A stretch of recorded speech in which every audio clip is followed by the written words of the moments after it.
Dadam salom bey. Assalomu alaykum. Ana dada, uylandik. Ko'p yashang kelin, ko'p yashang. Ish qilib kelin oyog'i quruq bo'lmasa bo'ldi. Aynas pesa quruq bo'lmaydi.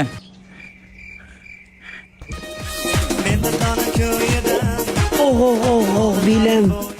Bu kelin oyog'i quruq keldimi deyman, shunga yiqildim-da. O'zingiz yiqildingiz-ku, ko'rayapman. Kelin nima aloqasi bu?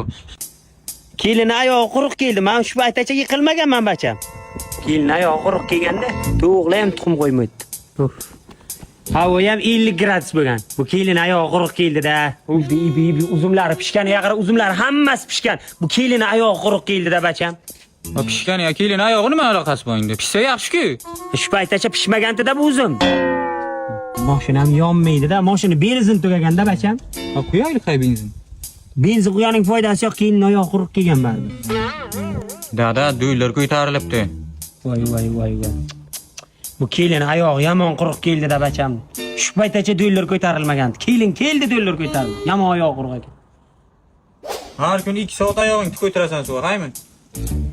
Hey Jilla. Nimaga kelin oyog'ini yoqtak suvatga qo'yibsan? Oyoq quruq dedingiz, endi oyog'ini sug'oraman. Qani bir yaxshi bo'lib ketsa. Qo'ytir.